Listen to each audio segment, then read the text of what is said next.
Iran America के बीच cease fire को लेकर हो रही पहल के बीच स्थितियां तेजी से करवटें बदल रही हैं। एक और मुख्य अमेरिकी डेलीगेशन इस्लामाबाद जाने को तैयार है, तो वहीं ईरान ने वार्ता को लेकर हॉर्मुज से नाकेबंदी हटाने को लेकर शर्त रख दी है।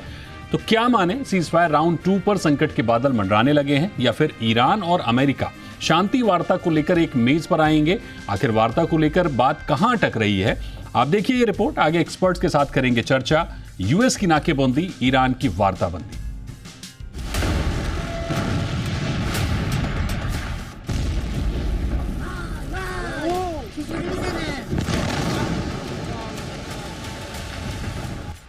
ईरान और अमेरिका के बीच सीज फायर की डेडलाइन खत्म होने के करीब है।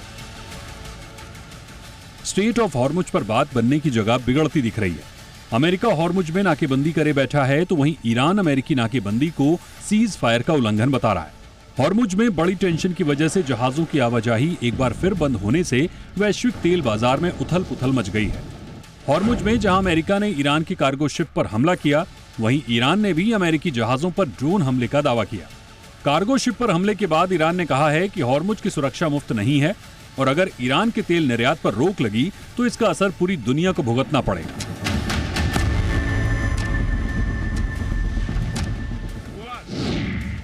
तो वहीं ट्रंप ने चेतावनी देते हुए कहा है कि अगर ईरान इस समझौते को स्वीकार नहीं करता तो अंजाम बहुत बुरा होगा। अमेरिका ईरान के हर एक पावर प्लांट और हर एक पुल को उड़ा देगा। ट्रंप ने इसे आगे बेहद आक्रामक लहजे में कहा कि पिछले 47 वर्षों में अन्य राष्ट्रपतियों ने जो नहीं किया वो उसे पूरा करना अपना सम्मान समझेंगे। उन्होंने साफ कहा कि ईरान की किलिंग मशीन को खत्म करने का समय आ गया। एक और ट्रंप धमकी भरा सुर अलाप रहे हैं, तो वहीं ईरान भी कहां पीछे रहने वाला है। ईरान ने 2 टूक कहा है कि अगर अमेरिका आर्थिक और सैन्य दबाव नहीं हटाता तो हालात और गंभीर हो सकते हैं। ईरान ने यह भी स्पष्ट किया है कि स्ट्रेट ऑफ हॉर्मुज तभी खुलेगा जब अमेरिका अपनी नाकेबंदी खत्म करेगा और वहां से अपनी सेना को हटाएगा। दोनों देशों के बीच टेंशन सिर्फ हॉर्मुज को लेकर नहीं है, बल्कि कई और मुद्दे भी हैं जिन पर अभी तक बात नहीं बन पाई है। ट्रंप चाहते हैं कि ईरान अपना संवर्धित यूरेनियम अमेरिका को सौंप दे, लेकिन ईरान ऐसा करने को बिल्कुल तैयार नहीं है। तो वहीं अमेरिका यह भी चाहता है कि ईरान अपना परमाणु कार्यक्रम अनिश्चित काल के लिए रोके। तो ईरान का कहना है कि हमारा परमाणु कार्यक्रम शांतिपूर्ण उद्देश्य के लिए है और जारी रहेगा। ईरान के परमाणु कार्यक्रम, हॉर्मुज पर कंट्रोल और लेबनान में सीज फायर जैसे मुद्दों को लेकर पिछली शांति वार्ता विफल हो गई थी। अमेरिका फिर से इन्हीं मुद्दों पर दबाव बनाएगा, ये ईरान जानता है और इसलिए ईरान ने इस बार इस्लामाबाद में अपना डेलीगेशन भेजने से इनकार कर दिया। अब सवाल यह है कि आगे क्या होगा। क्या फिर से बारूद बरसेगा और मिडिल ईस्ट में धमाकों की गूंज सुनाई देगी? ब्यूरो रिपोर्ट, जी मीडिया।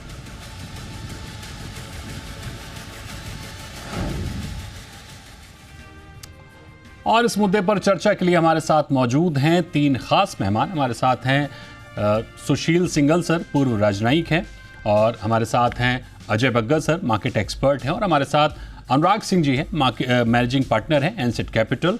तो सुशील सर, अजय सर और अनुराग सर, आपका बहुत स्वागत है जी बिजनेस पर।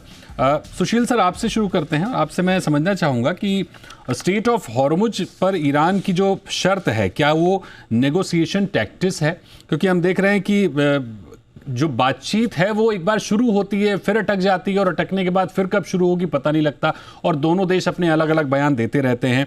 या फिर इसे हम एक रेड लाइन समझें, क्योंकि अगर ये शर्त नहीं मानी जाती है तो क्या सीज फायर पूरी तरह से डीरेल होता हुआ दिख रहा है आपको? देखिए, बड़ा एक एक्चुअली इस वक्त जो हालात है, जो सिचुएशन चल रही है, बड़ी कॉम्प्लिकेटेड है। और मैं उसके लिए पार्टली कहूंगा प्रेसिडेंट ट्रंप जो स्टेटमेंट दे रहे हैं। पीछे अभी मैं पढ़ रहा था कि उन्होंने एक अपनी प्रेस कॉन्फ्रेंस की और उन्होंने एक ही सवाल के 4 जवाब दिए। तो किसी को रियलिटी नहीं पता लग रही है कि प्रेसिडेंट ट्रंप क्या उनकी प्लानिंग है, क्या चाह रहे हैं। और ईरान तो खैर उसके बहुत ही मेमे वगैरह इश्यू कर रहा है। लेकिन स्ट्रेट ऑफ हॉर्मुज की जो बात है, क्योंकि जो सीज फायर एग्रीमेंट हुआ उसमें शायद ये अंडरस्टैंडिंग थी कि ब्लॉकेड, यूएस ब्लॉकेड भी हट जाएगा और ईरान अलाउ कर देगा जो शिप्स का मूवमेंट है with their consent. Of course ये उनकी लाइन थी। लेकिन प्रेसिडेंट ट्रंप ने इमीडिएटली अनाउंस कर दिया कि भाई जो है, जो नाकेबंदी है वो नहीं खत्म करी जाएगी जब तक कि जो है हमारा सीज फायर एग्रीमेंट नहीं हो जाता। तो ईरान ने भी इमीडिएटली, जैसा कि हम जानते हैं, अनाउंस किया कि भाई हम कोई जो है वो नहीं किसी की आवाजाही को पूरी तरह से रोक देंगे।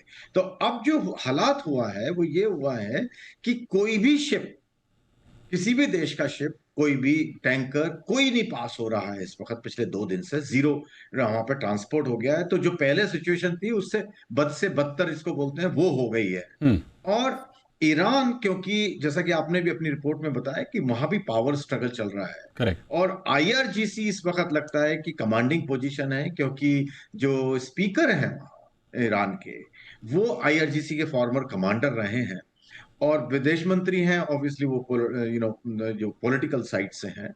तो उनकी स्टेटमेंट को इमीडिएटली कॉन्ट्राडिक्ट किया गया, आईआरजीसी की तरफ से भी, स्पीकर की तरफ से भी, और आईआरजीसी ने उस पर एक्शन भी लिया जो उन्होंने क्लेम किया। तो एक वहां पावर स्ट्रगल भी चल रहा है, और जो बातचीत इस वक्त हो रही है हम्म। पॉलिटिकल लीडरशिप से हो रही है, आईआरजीसी से नहीं हो रही है। ओके। तो एक यहां भी कंफ्यूजन है कि एक्चुअल में डिसीजन कौन लेगा। जो लग रहा है आईआरजीसी लेगा।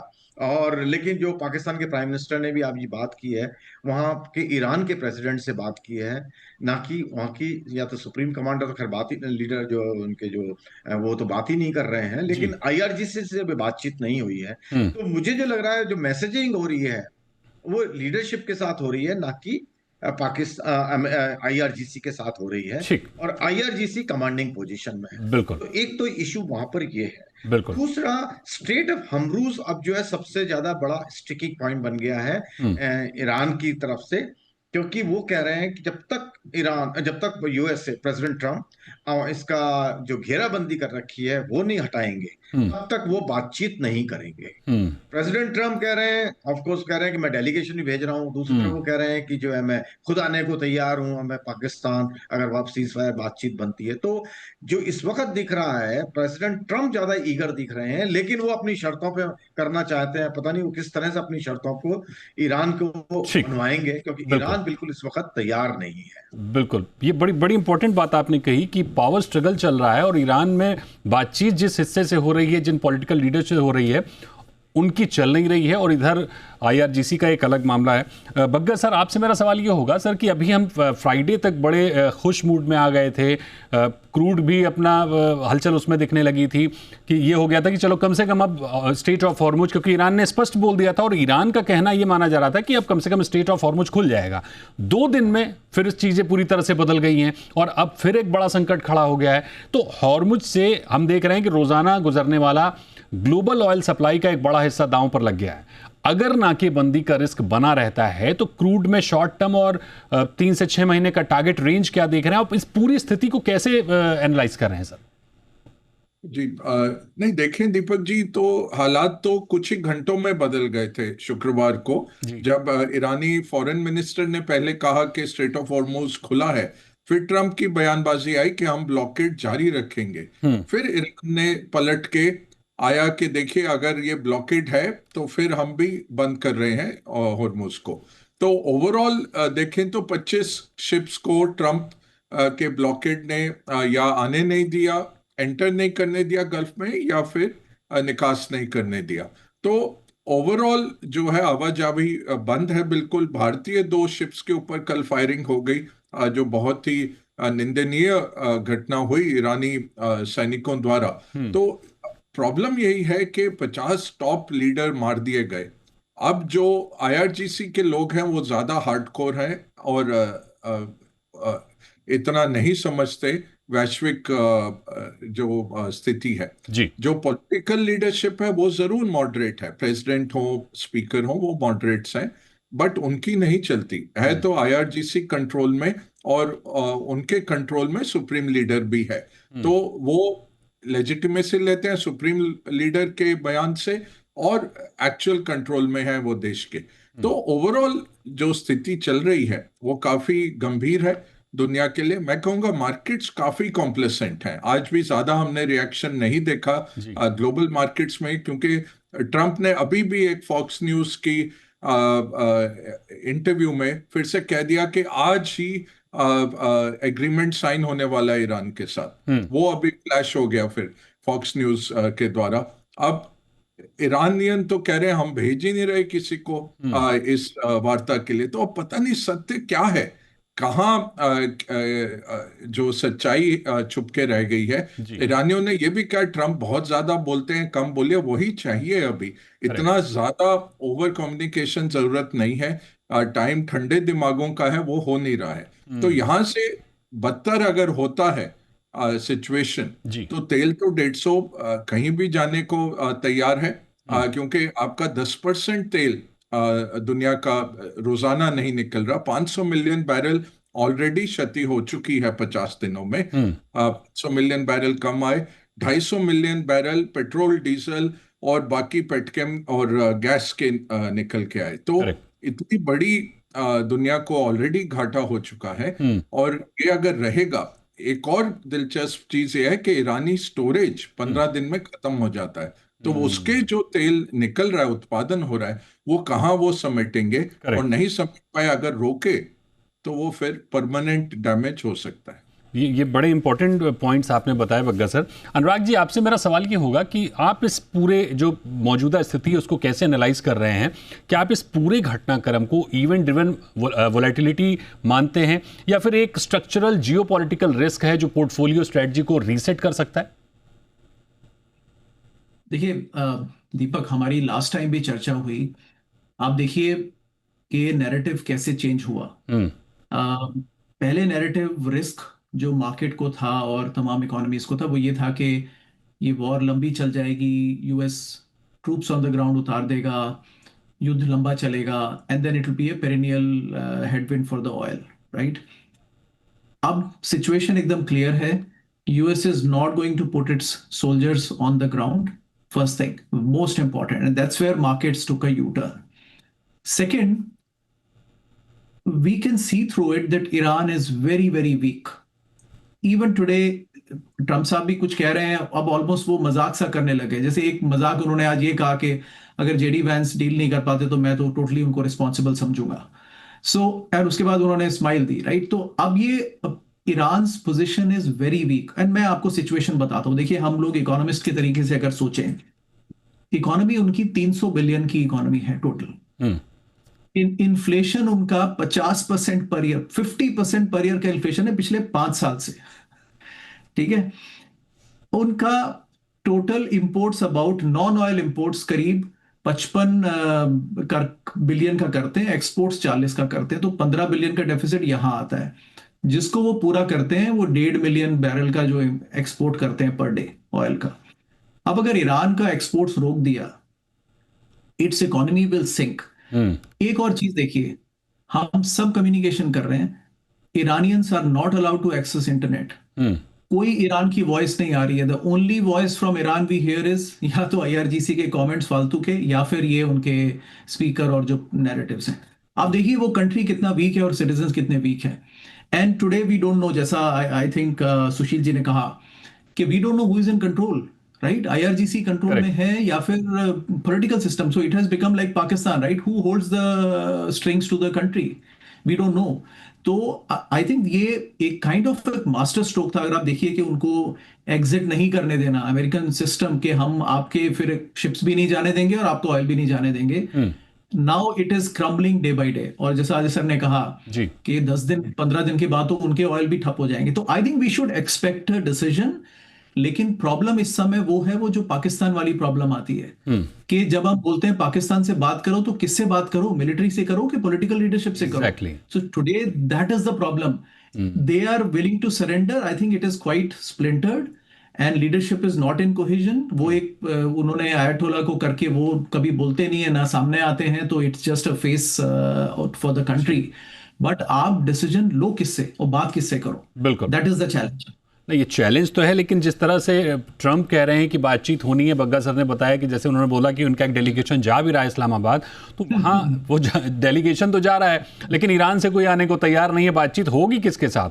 और डेलीगेशन जो आएगा वो आईआरजीसी से आएगा कि उनकी पॉलिटिकल लीडरशिप से आएगा, वो भी कुछ पता नहीं है। सुशील सर, मेरा आपसे सवाल ये होगा कि जो बात अभी हम कर रहे हैं कि अमेरिकी डेलीगेशन का पाकिस्तान जाना, क्या बैकडोर डिप्लोमेसी है? और जब ईरान से कोई आएगा ही नहीं तो फिर वहां बातचीत होगी किससे? ये कैसे, इसको कैसे आप देख रहे हैं सर? देखिए, बात ही आप बिल्कुल सही कह रहे हैं कि अगर डेलीगेशन नहीं आएगा ईरान से तो बातचीत किससे होगी। लेकिन अभी जो स्टेटमेंट आ रहे हैं, 2-3 स्टेटमेंट अभी ईरान की तरफ से आए हैं, तो वो बड़े न्यूआंस्ड हैं मेरे विचार से। हम्म। एक तो उन्होंने कहा है कि ऑफ कोर्स अपनी कंडीशन लगाई है कि जब तक आप जो है स्ट्रेट ऑफ हॉर्मुज को नहीं खोलोगे तब तक हम जो है डेलीगेशन नहीं आएगा। हम्म। दूसरा उन्होंने कहा है कि एज ऑफ नाउ, तो उसमें वो बता रहे हैं अभी तक हमने ये डिसीजन नहीं लिया है, आगे क्या, ये नहीं कह रहे कि बिल्कुल नहीं जाएगा। हम्म। तो एक तो वहां न्यूएंस है। दूसरा, तीसरा वो कह रहे हैं कि जो उन्होंने प्रपोजल दिए है अमेरिकन साइड ने, उसको हम स्टडी कर रहे हैं, उनको उन्होंने रिजेक्ट नहीं किया है। हम्म। तो इससे थोड़ी उम्मीद जगती है कि आपस में अभी उनकी बातचीत चल रही है, वो बार्गेनिंग चिप की तरह इस बातचीत को इस्तेमाल करने की कोशिश करी जा रही है ईरान की तरफ से, क्योंकि उनका ये है कि अगर वो बातचीत के लिए आए तो कोई नतीजा निकले हम्म। उनके फेवर में। और उनके लिए इस वक्त स्ट्रेट ऑफ हॉर्मुज को खुलवाना सबसे ज्यादा इंपॉर्टेंट होगा। खुलवाना इन द सेंस कि अमेरिकन ब्लॉकेड जो हो रहा है उनका, हम्म। उसको वो उठवाना चाहते हैं, क्योंकि उनको नुकसान बहुत हो रहा है, इसमें कोई शक नहीं है। और जहां तक अभी एक बात यह है कि जो इकोनॉमिक सेंस है, अगर हम उसको बात करें ईरान की, तो वहां बिल्कुल 100% इकोनॉमी इज कंप्लीटली कोलैप्सिंग, जी। उसमें कोई शक नहीं है, बहुत बुरी हालत है वहां पे। लेकिन जब कोई इंसान या देश हम्म। सुसाइड मिशन पर आ जाए, तो उसमें वो रीजनेबल पर्सन वाला बिहेवियर नहीं होता है। वो हम उस एंगल से उसको, ईरान के बिहेवियर को भी सोचना पड़ेगा हमें, क्योंकि वो नॉर्मल जो मैन है, जो रीजनेबल पर्सन होता है, वो वाला, या रीजनेबल देश होता है, उसकी हम्म। तरह वो बिहेव नहीं कर रहे हैं। करेक्ट। वो अपने सर्वाइवल के लिए फाइट कर रहे हैं, हम्म। रिजीम सर्वाइवल के लिए फाइट कर रहे हैं। देश का उनको इतना बहुत ज्यादा मेरे ख्याल से बॉदर नहीं कर रहे हैं वो। ओके। तो उस एंगल से जब हम आप सोचते हैं, हम्म। तो थोड़ी सिनारियो चेंज हो जाती है। We have to change our strategy और थिंकिंग उसके अलाइन करने के लिए। हम्म। ठीक बात है। That's the point. बिल्कुल, बड़ी इंपॉर्टेंट बात कही आपने। बगैर सर, एक और आपसे चीज़ समझना चाहेंगे कि जब युद्ध शुरू हुआ था, जब दोनों तरफ से हमले हो रहे थे, तो स्ट्रेट ऑफ हॉर्मुज ईरान ने रोक रखा था, मतलब उसको बंद कर रखा था, और अपील हो रही थी कि इसको खोला जाए। अब जब ईरान की तरफ से लगभग खुलता हुआ दिखा है, तो इधर अब अमेरिकी नाकेबंदी ने उसको पूरी तरह से बंद कर दिया है। तो नुकसान भले ईरान को करने की कोशिश हो रही कि जब उसको सप्लाई ही करने को नहीं मिलेगा, ग्लोबल सप्लाई चेन बाधित होगी, ईरान से कोई जहाज निकलेगा ही नहीं, तो ईरान की इकोनॉमी तो डिस्टर्ब होगी, लेकिन जिन देशों तक उनके जहाज नहीं पहुंचेंगे, उन देशों को भी तो एक बड़ा नुकसान होगा। दूसरी अहम बात कि अगर सीज फायर टलता है, क्योंकि जाहिर तौर पर सीज फायर की जो ड्यू डेट है वो आने वाली है, तो क्या हम रिस्क ऑफ ट्रेड देखेंगे, जैसे इक्विटी में गिरावट, बॉन्ड यील्ड्स में मूव और गोल्ड में तेजी? निवेशकों को अभी किस एसेट एलोकेशन पर फोकस करने की जरूरत है? देखिए, बहुत मुश्किल है कहना, क्योंकि 2 दिन तो रह गए सीज फायर के लिए, और ट्रंप अभी भी वही कर रहे हैं, अपना ब्रिंकमैनशिप कर रहे हैं जी। तो क्या ये अवधि ली गई थी कि असला बारूद फिर से इकट्ठा करा जाए दोनों तरफ के तरीके से? दूसरी बात यह है कि यूएस ने क्यों रोका स्ट्रेट? अभी तक वो जाने दे रहे थे, पिछले 4-5 दिन से उन्होंने रोका, क्योंकि चीन को तेल ना पहुंचे, ताकि चीन को दिक्कत आए, ईरान के पास पैसे ना पहुंचे तेल बेचने के, और दूसरा ईरान को रसद ना पहुंचे, जो अनुराग जी, सुशील जी भी कह रहे थे। जी। देखिए, ईरान में इन्फ्लेशन 48% पहुंच गई ऑफिशियल। खाद्य पदार्थों की कीमत 100% बढ़ गई है पिछले 50 दिनों में। चावल की कीमत 8 गुना बढ़ गई है, 8 गुना। तो आप सोच लीजिए कि $60 का, उसका 1 करोड़ रियाल का एक नोट उन्होंने छापा है, जो $7 के सामने है। इतनी वो वीमर रिपब्लिक में जो था, उस तरह का अभी चल रहा है। ये है कि मजबूत देश है, डोमेस्टिक इकोनॉमी है, और अपना जो रसद उन्होंने रखी हुई थी, तैयारी थी उनकी काफी टाइम से इस सब के लिए, सदियों से, तो वो अभी चल रहा है। आवाम के ऊपर बहुत ही तलवार गिरी है। रूलर्स बैठे हैं अपने आइडियोलॉजी में, स्पेशली जो मिलिट्री रूलर्स हैं, और वो मरने को तैयार हैं। तो ऐसे माहौल में, और एक बात और हमें समझनी है जो गुगली है इस सब के अंदर, कि अरबी देश भी नहीं चाहते अभी रुके। आप देखिए, $5 बिलियन उन्होंने पाकिस्तान को पकड़ा है, सऊदी अरेबिया ने। जी। वो इसलिए है कि भाई आप ये करते रहिए काम जो आप कर रहे हो। अमेरिका का जब सीज फायर आया है तब ये बात हो रही थी, ट्रम्प तो उस दिन निकलने को तैयार थे कि मैं जीत गया, मैं निकल रहा हूं। जी। वो मोहम्मद बिन सलमान ने उसको रोका है कि जब तक ईरान को आप परास्त ना कर दें आप यहां से नहीं निकल रहे, क्योंकि रीजनल पावर ईरान हो जाना जो सद्दाम हुसैन ने 2003 में बोला था, उसको लगा कि वो सरवाइव कर जाएगा। बोला अमेरिका बहुत बड़ी गलती करेगा अगर मुझे हटाएगा, बिकॉज रीजनल पावर ईरान बन जाएगा। तब इनमें अकल नहीं थी, समझदारी नहीं थी मिडिल ईस्ट के जियोपॉलिटिक्स की। सद्दाम हुसैन को हटाया, इतना बड़ा शख्सियत निकल गया उधर से, ईरान बिल्कुल रीजनल पावर बन के आ गया। अब अरबी देश नहीं चाहते, जब अमेरिका का ऐसे बैकलैश आएगा ना अभी अगेंस्ट वॉर, और ये अगले 5 महीने बिल्कुल डोमेस्टिक पॉलिटिक्स की तरफ अग्रसर हो जाएंगे, तो ये नहीं चाहते कि उस टाइम पे ईरान इतना बड़ा इन पे हावी हो जाए, और रशिया और चीन उसके पीछे बैठे हुए हैं। तो इसीलिए पाकिस्तान को रिश्वत भी दी जा रही है कि ये बात टलती जाए, यूएस ना निकल पाए। और ईरान के भी हक में, ईरान कह रहे जितनी देर बैठो हम बैठेंगे, वो तैयार है, क्योंकि उनको इलेक्शन जीत के नहीं आना है, वो तो मिलिट्री वाले पूरे कंट्रोल में है। बिल्कुल जाहिर तौर पर सर, क्योंकि वहां पर लड़ाई ईरान में तो सर्वाइवल की है, उनके पास कोई ऑप्शन ही नहीं है, और यहाँ अमेरिका बुरी तरह से फंसा हुआ है। निकले भी तो किस तरह से निकले, क्योंकि ईरान की तमाम तरह की शर्तें हैं और ईरान रुकने वाला है नहीं। अनुराग जी, अगर ईरान यूनाइटेड स्टेट की बातचीत में प्रोग्रेस होती है, अगर ये सही दिशा में जाती है, तो क्या एनर्जी प्राइस कूल ऑफ से इमर्जिंग मार्केट्स, खासतौर पर अगर हम देखें तो इंडिया में एफआईआईज का फ्लो वापस आता हुआ दिखेगा आपको, थोड़ा सा मार्केट में हलचल बढ़ेगी? हाँ बिल्कुल बढ़ेगी। देखिए, बिकॉज इंडिया का जो एलोकेशन आता है वो 90% ग्लोबल फंड से आता है, विच मीन्स के इमर्जिंग मार्केट फंड्स में एलोकेशन हो रहा है, उसका एक परसेंटेज इंडिया में आ ही जाता है जी। अब पिछले महीने तो वो पूरे ग्लोबल, देखिए बहुत समय के बाद इमर्जिंग मार्केट फंड्स में इन्वेस्टमेंट शुरू हुआ था। पिछला साल अच्छा रहा, तो अब इस साल इन्वेस्टर्स और इमर्जिंग मार्केट फंड्स में फ्लो डाल रहे थे, उसका करीब 2-2.5% इंडिया को मिल जाता है जी। अब वो पिछले महीने सारा रिवर्स होने लगा, तो ऐसे ही जो बाकी थोड़ी बहुत सेलिंग चल रही थी उसमें वो भी जुड़ गया, तो इसलिए हो गया। लेकिन अगर ये स्टेबलाइज होता है तो इमर्जिंग मार्केट्स में करीब 10-12 साल के बाद कुछ अच्छे रिटर्न्स आए पिछले साल में एज अ बास्केट, तो उसमें एलोकेशन बढ़ेगा, इंडिया को अपने आप उसका 2.5% मिल ही जाएगा। तकरीबन ये इक्वेशन है। तो end of course balance of payment and companies profitability, ये सब पे फर्क पड़ेगा ही। तो इंडिया को बेसिकली 80 से नीचे, डॉलर के नीचे ऑयल चाहिए, जो तभी on a stable basis, right, और वो भी परचेज्ड ऑयल, नॉट अभी तो ये तो हम सिर्फ फ्यूचर्स प्राइस देखते हैं, एक्चुअल डिलीवरी तो 100-110 पे हो रही है दीपक जी। बिल्कुल। तो ये भी एक चैलेंज है, राइट, कि एक्चुअल डिलीवरी बिकॉज वो 1 महीने बाद होती है, तो they don't follow these future prices कि भाई इतना हो गया, वो हायर प्राइस पे हो रही है, तो that's a big issue, right. तो उस पर रिवर्स होना चाहिए मेरे ख्याल से, राइट, जो लगता है दीपक हो जाएगा। आई थिंक वी आर, देखिए despite everything world is finding alternatives. ये पाइपलाइन पे ऑलरेडी बातें शुरू हो गई हैं, ईरान इसको और कुछ टाइम रोक लेगा तो वो टोटल ही वर्ल्ड इसके ऑल्टरनेटिव्स ढूंढ लेगा with pipelines and everything through the other side. तो एक ये भी प्लान चल रहा है। तो कुछ भी बोलिए, एक रेजीम अगर इस बात पर आ गई है कि सिविलियन शिप्स आएंगे और हम उनको अटैक करेंगे, और यही उनकी अगर पावर है, तो सूनर लेटर दुनिया को इसका सोल्यूशन ढूंढना। I don't know why Europe इसमें बड़ा फोर्सफुली नहीं आ रहा है, बिकॉज यूरोप की एविएशन फ्यूल का क्राइसिस है, लंदन के लिए क्राइसिस है यूरोप के लिए, बट समहाउ उनकी पॉलिटिकल लीडरशिप इतनी डिवाइडेड है दैट आउटसाइड ऑफ यूक्रेन वहां तो वो क्लियर है कि बस ये हम टॉलरेट नहीं करेंगे, बाकी सब में वो I think on this they are little weaker, but let us be hopeful ये हो जाएगा। That's the indication, specially because Iran is very weak and internally उनकी फाइट भी शुरू हो गई है, who is in charge of the country. Correct, weak तो है सर, लेकिन मानने को कहाँ तैयार हैं।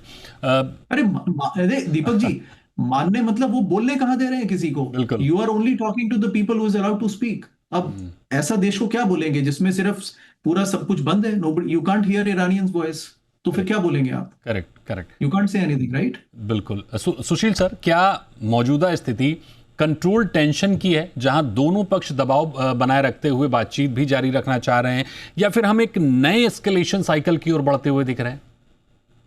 देखिए, बात यह है कि एस्केलेशन तो दोनों नहीं चाह रहे मेरे विचार से, लेकिन अपनी शर्तों पे काम करवाना चाहते हैं। अभी अभी मैं पढ़ रहा हूँ कि शायद जो फील्ड मार्शल साहब हैं पाकिस्तान के, उन्होंने प्रेसिडेंट ट्रम्प को एडवाइस किया है कि भाई जो बातचीत की जो सेकंड राउंड है उसमें जो हर्डल जो है वो आपने जो नाकाबंदी कर रही है उसकी उसकी वजह से है।